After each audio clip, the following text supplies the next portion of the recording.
মাওলানা doctor Mizanur Rahman Azhari. এই মানুষটার উপরে বিগত 17 বছরে যারা জুলুম করেছে, এই মানুষটাকে যারা আমাদের দেশ ছাড়া করেছে, আল্লাহ আপনি তাদেরকে দেশ ছাড়া করিয়ে দেখিয়েছেন। এবার বাংলাদেশের মানুষ অপেক্ষমান আছে। আর যদি ভবিষ্যতে কোনো আলেমের সাথে বেয়াদবি করা হয়, আর যদি কোনো আলেমকে নিয়ে তুচ্ছ তাচ্ছিল্য টালবাহানা করা হয়, মহাগ্রন্থ আল কোরআন এবং ইসলামকে নিয়ে যদি আর কেউ টানাহেস্র করেন, তাহলে তার চেয়েও করুণ পরিণতির জন্য তাকেও অপেক্ষা করতে হবে।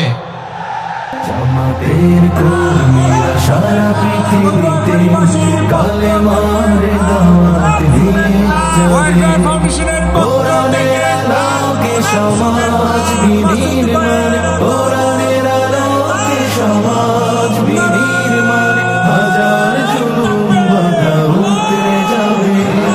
জামাতের কর্মীরা সারা পৃথিবীতে কালেমার দাওয়াত দিয়ে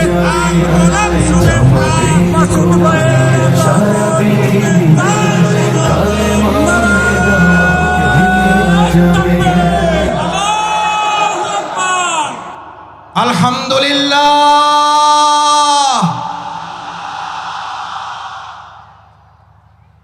আল্লাহু আকবার।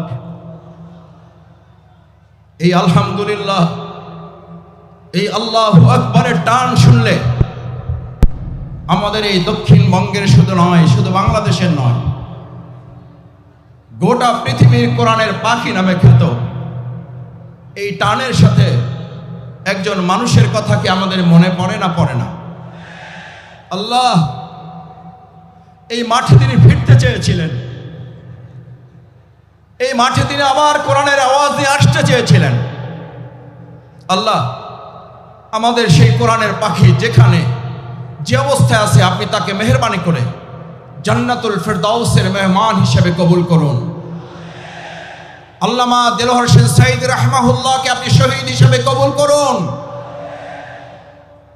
আল্লাহ এই মাঠে আমাদের দেখা হলো না, মেহেরবানি করে কাল কিয়ামতের কঠিন ময়দানে আমাদের হিসাব নিকাশ সহজ করে জান্নাতুল ফেরদাউসে আপনি আমাদেরকে একত্রিত করে দেখা সাক্ষাতের ব্যবস্থা করে দিয়েন। সম্মানিত বন্ধুগণ, মুসল্লিয়ানি কিরাম, আমার মা এবং বোনেরা, ভিন্ন ধর্মাবলম্বীরাও বিভিন্ন জায়গা থেকে আমাদের এই আওয়াজ, আমাদের এই আলোচনা, আমাদের এই কোরআনের বাণী শুনছেন। আমরা আমাদের মা বোনদের ধন্যবাদ জানাই।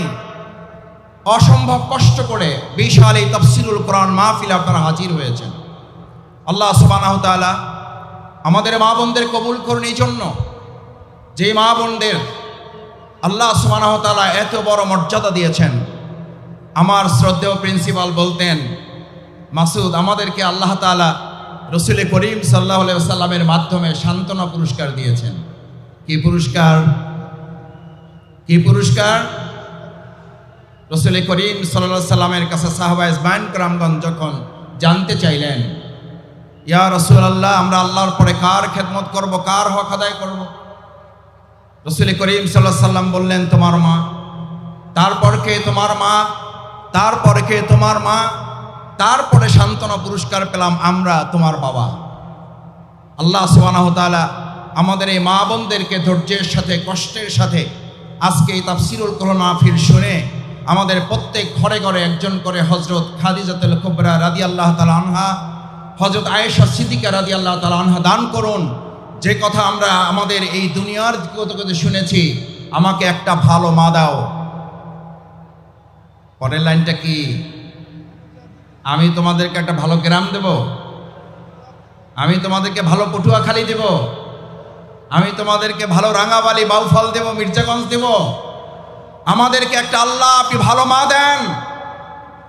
আমাদের এই মা এবং বোনের জাতি যারা এসছেন, বিগত 17 বছরে তাদের ইজ্জত এবং আব্রু নিয়ে যারা টালবাহানা করেছেন, ছিনিমিনি খেলেছেন, আজ কান খুলে শুনে রাখুন, আমাদের জীবন বাঁচিয়ে রাখবো। আমাদের মা বোনদের ইজ্জত নিয়ে ভবিষ্যতে আর কাউকে টালবাহানা করতে দেওয়া হবে না। কারণ আমাদেরকে জিজ্ঞেস করা হয়, ইসলামী রাষ্ট্রে আমাদের মা এবং বোনদের ইজ্জত, তাদের সম্মানের মাপকাঠি কি? আমরা সম্মান এবং মাপকাঠি বলি, আমাদের মায়ের জাতি তারা সম্মান এবং মর্যাদার উচ্চ মানে তারা থাকবেন। আলহামদুলিল্লাহ, প্রিয় নবী মুহাম্মদ রাসূলুল্লাহ নাই, রাসূল করিম সাল্লাম কৃপণ বলেছেন তাকে যে বাস ভাড়া দিতে পারে না। রাসূল করিম সাল্লাল্লাহু আলাইহি ওয়াসাল্লাম কৃপণ বলেছেন তাকে যে খেয়ে বিল দিতে পারে না। পৃথিবীর সেরা কৃপণ হচ্ছে সে যে রাসূল করিম সাল্লাল্লাহু আলাইহি সাল্লামের নাম উচ্চারণ হয় কিন্তু হৃদয়ের সব শক্তি দিয়ে তার নাম উচ্চারণ করে দুরূদ পেশ করে না। একবার জোরে সরে বলুন রাসূল করিম। আলহামদুলিল্লাহ, কোরআনের এত বড় মাহফিলে এসেছেন। আবার কবে বেঁচে থাকবো, আবার কবে আসতে পারবো আমরা জানি না। সুতরাং এই কোরআনের মাহফিলকে সংরক্ষিত করার জন্য, এটাকে সুন্দর সফল সার্থক করার জন্য আমরা কি আইন শৃঙ্খলা বাহিনীর উপরে শুধু নির্ভর করব? আমরা কি শুধু স্বেচ্ছাসেবক ভাইদের উপরে নির্ভর করব? নাকি আমরা প্রত্যেকে আল্লাহর উপরে ভরসা করে দায়িত্ব নিয়ে প্রত্যেকে স্বেচ্ছাসেবক হিসাবে 2024 সালের জুলাই আগস্টে যেমন সবচেয়ে মানুষ শয়তানদের মধ্যে বড়টাকে আমরা মোকাবেলা করে বিতাড়িত করেছি, আমাদের মাঝও সেজ ছোট নাবালক সব শয়তানগুলোকে মোকাবেলা করার জন্য আমরাও জীবন বাজি রেখে প্রস্তুত থাকব।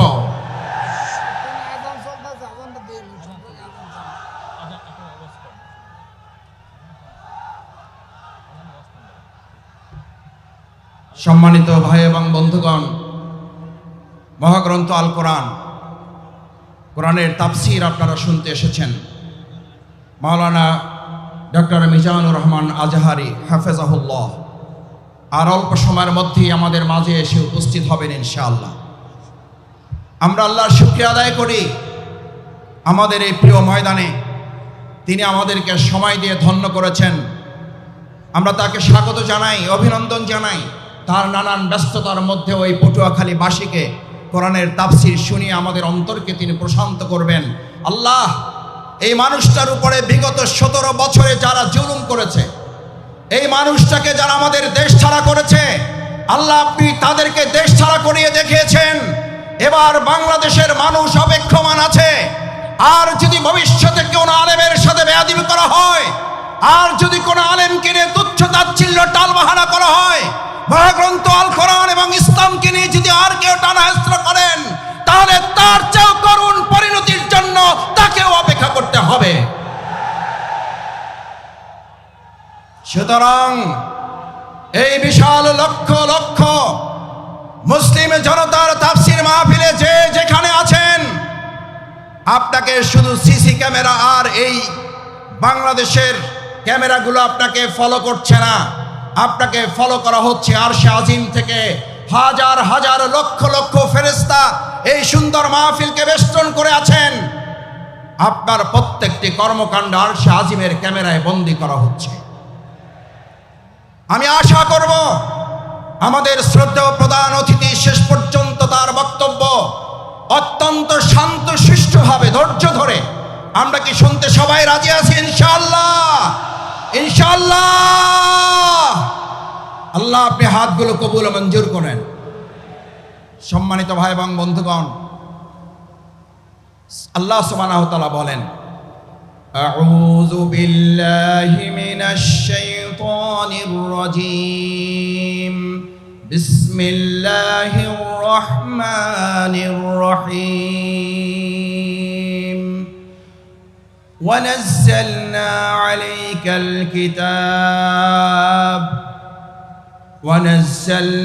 عليك الكتاب تبيانا لكل شيء وهدى ورحمة وبشرى للمؤمنين. سبحان الله. আল্লাহ সুবহানাহু ওয়া তাআলা বললেন, ওয়ানাজ্জালনা আলাইকাল কিতাব, আমি আপনাদের কাছে, মানব জাতির কাছে, গোটা সভ্যতার কাছে মহাগ্রন্থ আল কোরআন নাজিল করেছি, এই কিতাব দিয়েছি। এই কিতাবের মাধ্যমে আমি শুধুমাত্র তোমাদেরকে নামাজ পড়ার বিধান দেই নাই, এই কিতাবের মাধ্যমে আমি তোমাদেরকে শুধুমাত্র রোজা রাখার বিধান দেইনি, এই কিতাবের মাধ্যমে আমি তোমাদেরকে শুধু যাকাতের বিধান দেইনি, তিবিয়ানান লিকুল্লি শাইইন, সমস্ত কিছু ছোট ছোট বিষয়গুলো আমি বর্ণনা করে একটা একটা করে পরিষ্কার করে তোমাদের সাথে তুলে ধরেছি, যাতে সংস্কারের তোমরা যতই আলোচনা করো, মূল সংস্কার কোরআনের বাইরে না ভিতরে, সংস্কার কোরআনের বাইরে না ভিতরে। সংস্কারের মূল সংস্কারক, পৃথিবীর সেরা সংস্কারক, পৃথিবীর সেরা মহা সংস্কারক আইনস্টাইন, নিউটন, রবীন্দ্রনাথ ঠাকুর, হরশ্চন্দ্র প্রসাদ, তার নাম বলেন একবার জোরে সোরে সবাই। প্রিয় নবী মুহাম্মদুর রাসূলুল্লাহ সাল্লাল্লাহু আলাইহি সাল্লাম কিভাবে সংস্কার করেছেন? আগে রাষ্ট্র সংস্কার নাকি আগে ব্যক্তি সংস্কার? আগে রাষ্ট্র না ব্যক্তি? রাসূল করিম সাল্লাল্লাহু আলাইহি সাল্লাম আগে কি সোনার মদিনা করেছেন না সোনার মানুষ করেছেন? আল্লাহ রাসূল করিম সাল্লাল্লাহু আলাইহি ওয়াসাল্লাম সোনার মানুষ বানিয়েছেন আগে। আমরা আগে থেকে উল্টা দিক থেকে শুরু করতে চাই, আমরা আগে সোনার বাংলাদেশ চাই, আমরা সোনার বাংলা তৈরি করতে চাই, অথচ সোনার মানুষের কোনো খবর নাই। আমরা শুনতে পাই আমাদের স্লোগান তোলা হয়েছিল 7.5 কোটি মানুষের কম্বল, আমার কম্বলটা আমি পাইলাম না। তখন তারা ছিল কম্বল চোর, আর এখন তারা ডিজিটাল যুগে এসে তারা হয়েছে বাংলাদেশের সকল ব্যাংকগুলো ব্যাংকের চোর তারা পরিণত হয়েছে। সম্মানিত ভাই এবং বন্ধুগণ, আল্লাহ তাআলা এই কোরআন নাজিল করে, কিতাব নাজিল করে আমাদেরকে জানালেন, তোমাদের জন্য 4টা সুসংবাদ দিচ্ছি। কয়টা? হুদা, এটা রোডম্যাপ দিয়ে দিলাম, সংস্কারের কর্মপন্থা তোমাদেরকে দিয়ে দিলাম। এমন হেদায়েত, যে হেদায়েতের মাধ্যমে হযরত ওমর ফারুক রাদিয়াল্লাহু তাআলা আনহুর মতো সেই সময়ের ইসলাম গ্রহণের আগের সবচেয়ে খারাপ মানুষটা এই মহাগ্রন্থ আল কোরআনের মাধ্যমে সবচেয়ে সুন্দর সোনার মানুষে পরিণত হয়েছে। সেই মহাগ্রন্থ আল কোরআন আমাদের মাঝে আছে না নাই? তাহলে আমরা আমাদের আজকের বাংলাদেশে যদি সোনার বাংলা করতে চাই, তাহলে আমরাও আমাদের এই কোরআনের আলোকে এই লোকগুলোকে সোনার মানুষে পরিণত করা যাবে, নাকি আমাদের মত দিয়ে মানুষের তৈরি করা তন্ত্র মন্ত্র দিয়ে তাদেরকে পরিবর্তন করা যাবে? যদি সোনার বাংলা করতে হয় তাহলে আল কোরআন দিয়ে করা যাবে, নাকি মানুষের তৈরি করা মতবাদ দিয়ে করা যাবে? যদি কোরআন দিয়ে করা যায় তাহলে সেই কোরআনের বাণী আজকে শুধু শুনবো না, সেই কোরআনের বাণী আমরা সংসদেও পাঠাবার ব্যবস্থা করব ইনশাআল্লাহ।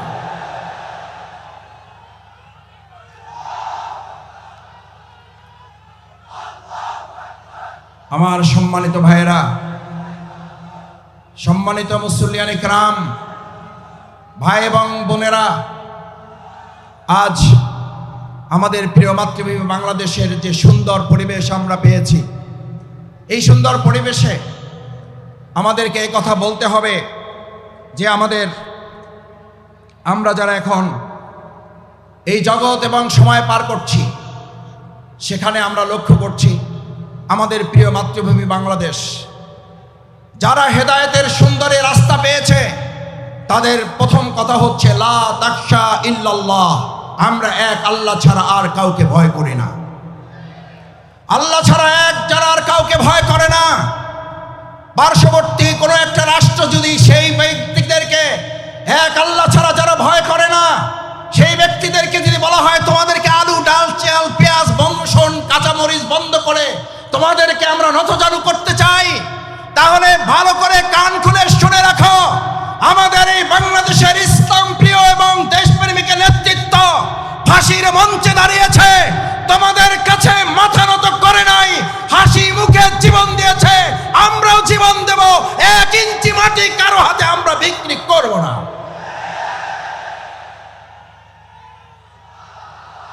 আমার তরুণেরা, আমার যুবকেরা এখানে আছে, আমার তরুণেরা, আমার যুবকেরা 2024 সালের জুলাই আগস্টে স্লোগান তুলেছিল, ঢাকা না, ঢাকা না,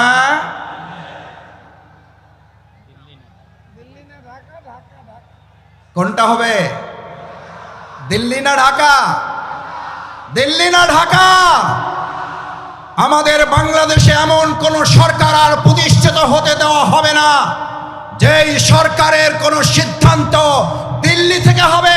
আমাদের দেশের সিদ্ধান্তই বাংলাদেশের মাটি থেকেই হবে। আমার সম্মানিত ভাই এবং বন্ধুগণ, হাতের ডান পাশে যারা আছেন বসে যাবেন। আমি আবার বলছি, এটা আল কোরআনের ময়দান।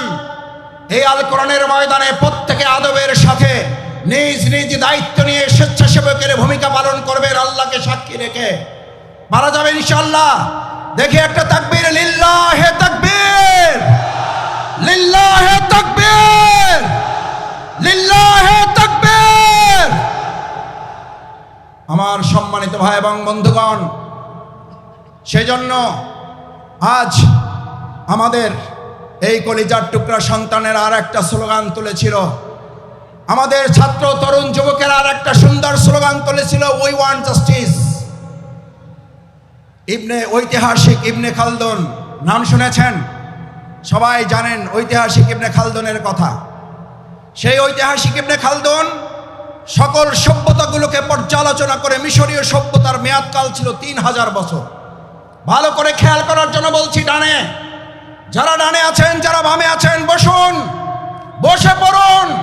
এটা কোরআনের ময়দান। 3000 বছরের সভ্যতা ছিল মিশরের। রোমানদের ছিল 1000 বছরের সভ্যতা। সিন্ধুদের ছিল 700 বছরের সভ্যতা। সকল সভ্যতাগুলো একে একে ধ্বংস হয়ে যাওয়ার পর ঐতিহাসিক ইবনে খালদুন বলেন, আমি এই সবগুলো সভ্যতার কাছে গিয়ে প্রশ্ন করেছিলাম, হে মিশরীয় সভ্যতা তুমি ধ্বংস হলে কেন? হে রোমান সভ্যতা তুমি ধ্বংস হলে কেন? হে সিন্ধু সভ্যতা তুমি ধ্বংস হলে কেন? হে বেবিলনীয় সভ্যতা তুমি ধ্বংস হলে কেন? ঐতিহাসিক ইবনে খালদুন বলেন, এই প্রত্যেকটি সভ্যতা ধ্বংসের পিছনে দুটি উত্তর আমি পেয়েছি ধ্বংসস্তূপের কাছ থেকে। কয়টি উত্তর? কয়টি উত্তর? দুইটি উত্তর পেয়েছিল এই ধ্বংসস্তূপের কাছ থেকে। প্রথম জবাব ছিল ইনজাস্টিস। ঐতিহাসিক ইবনে খালদুন বলেন, এন্ড দ্য নেক্সট অ্যান্সার, তারপরের জবাবটা ছিল ইনজাস্টিস, অর্থাৎ ইনজাস্টিস এন্ড ইনজাস্টিস। অন্যায় বিচার এবং অন্যায় বিচারের মাধ্যমে 1000 বছরের, 700 বছরের, 3000 বছরের সভ্যতার যদি ধ্বংস হয়, তাহলে নতুন করে পৃথিবীতে আর কোনো মতবাদ দিয়ে সভ্যতা বিনির্মাণ করা যাবে না। বরং সভ্যতা বিনির্মাণের জন্য আজ নতুন করে স্লোগান উঠেছে, the foundation of all civilisation, one earth is religion, one earth is religion, one earth is religion. ইসলাম ছাড়া পৃথিবীতে ভবিষ্যৎ আর কোন সভ্যতা নেতৃত্ব দিতে পারবে না। সব দেখা শেষ, ইসলামের বাংলাদেশ। এই কথা আমাদের নয়, এই কথা শুধু পীর সাহেবদের নয়, এই কথা শুধু ইমামদের নয়, এই কথা শুধু রাজনীতিবিদদের নয়, এই কথা শুধু আলেম ওলামাদের নয়, এই কথা শুধু পটুয়াখালীবাসীর নয়, এই কথা বিশ্ব মানবতার মুহাম্মদুর রাসূলুল্লাহ। এরকম হাত জাগিয়েছেন রাসূল করিম সাল্লাল্লাহু আলাইহি ওয়াসাল্লাম, আনা সাহাদু কাতাইন। এই যে আমার দুটো আঙ্গুল দেখতে পাচ্ছ, আল্লাহ রাসূল করিম সাল্লাল্লাহু আলাইহি ওয়াসাল্লাম বললেন, দুটো আঙ্গুল দেখো ভালো করে। আনা সাহাদু কাতাইন, এটা আমি, এটা কিয়ামত। আমি এবং কিয়ামত, আমি এসেছি, কিয়ামত শুরু হয়েছে। এই জামানায়, এই সভ্যতার সামনে ইসলাম ছাড়া আর এমন কোন আদর্শ নাই যে আদর্শ দিয়ে মানুষের মুক্তি পাওয়া সম্ভব। সুতরাং আজ এরকম একটি প্যান্ডেল নয়, দুটি প্যান্ডেল নয়, 3টি, 4টি, 5টি, 7টি নয়, 9টি প্যান্ডেলে ভর্তি হওয়া ভাই এবং বন্ধুগণ, আমার বোনেরা, আজ আমাদের এখান থেকে সিদ্ধান্ত নিতে হবে এই ভেঙে যাওয়া পৃথিবী গড়ে তোলার জন্য। আল্লাহ সুবহানাহু ওয়া তাআলা প্রিয় নবী মুহাম্মদুর রাসূলুল্লাহ সাল্লাল্লাহু আলাইহি ওয়াসাল্লামকে দিয়ে যে ঘোষণা দিয়েছেন, এক ইসলামী সভ্যতা ছাড়া ভবিষ্যৎ আর কোন সভ্যতা মানুষকে মুক্তি দিতে পারবে না। যদি তাই না পারে, তাহলে আমাদের জন্য আল্লাহ তাআলার পরের ঘোষণা হচ্ছে তিবিয়ানান লিকুল্লি শাইইন ওয়া হুদাও ওয়া রাহমা ওয়া বুশরা লিল মুমিনিন। আল্লাহ রাব্বুল আলামিন কি বললেন? হুদা, তোমাদের রোডম্যাপ দিয়ে দেওয়া হলো। এবার তোমাদের জন্য রহমা, তোমাদের জন্য আল্লাহর দয়া, তোমাদের জন্য আল্লাহর করুণা, তোমাদের জন্য আল্লাহর অনুগ্রহ। আমাদেরকে কোন দেশ কি দেবে আমরা সেই দিকে তাকাতে চাই না, আমাদেরকে কোন নেতা কি দেবে সেই দিকে তাকাতে চাই না। আমরা আল্লাহর ওই করুণা, ওই রহমত, ওই দয়া, অনুগ্রহের দিকে তাকাতে চাই, যে ইসলাম এবং সৎ, দক্ষ, যোগ্য নেতৃত্ব প্রতিষ্ঠিত হলে আল্লাহ সুবহানাহু ওয়া তাআলা ঘোষণা দিচ্ছেন, আসমান এবং জমিনের বরকতের দরজা যদি খুলে যায়, পৃথিবীর কোন শাসক নেই বাংলাদেশকে দাবিয়ে রাখতে পারবে।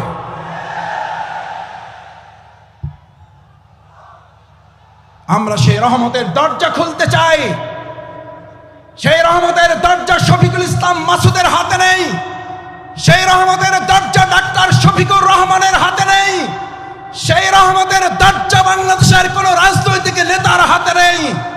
একবার হৃদয় উজাড় করে আর একবার জমিন কাঁপিয়ে সেই আল্লাহর নাম উচ্চারণ করো মুসলিমরা, কে? তিনি কে?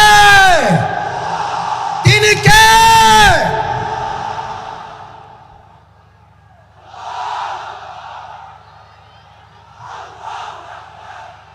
রহমা। এরপরে আল্লাহ সুবহানাহু ওয়া তাআলা বলেন তিবিয়ানান লিকুল্লি শাইইন ওয়া হুদাও ওয়া রাহমা ওয়া বুশরা লিল মুমিনিন।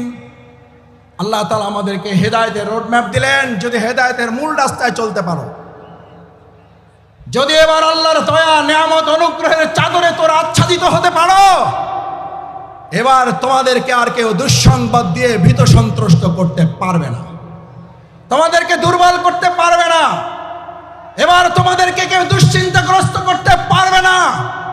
এবার আমি আল্লাহ তোমাদেরকে জানিয়ে দিচ্ছি, এই মহাগ্রন্থ আল কোরআন খুঁটে খুঁটে যদি তোমরা অনুকরণ করতে পারো, এর আলোকে যদি রান্নাঘর থেকে শুরু করে সংসদ ভবন পর্যন্ত শুধুমাত্র জাতীয় মসজিদ বাইতুল মুকাররম আল্লাহর বিধানের আলোকে চলবে না, বাইতুল মুকাররমের পাশাপাশি গণভবন, বঙ্গভবন, সংসদ ভবন যখন পরিচালিত হবে, আল্লাহ বলেন গোটা দুনিয়ার কোন প্রান্ত থেকে তোমাদের সুসংবাদ দরকার হবে না। আমি আল্লাহ ঘোষণা করছি ওয়া বুশরা লিল মুমিনিন। এই সুসংবাদের মালিক কে? এই সুসংবাদের মালিক কে? China, Russia, Bharat, America, German, France? আর একবার মন উজাড় করে হৃদয় থেকে জোরে আওয়াজ করে বলুন, এই সুসংবাদের মালিক কে?